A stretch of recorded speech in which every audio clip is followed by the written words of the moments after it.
दुनिया बदलने जिम्मा छ हाम्रो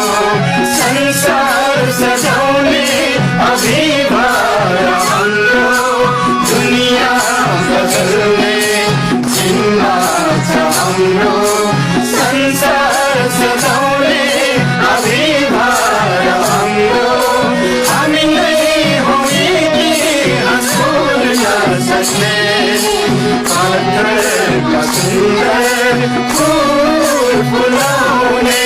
पाथरका सुन्दर फुल फुलाउने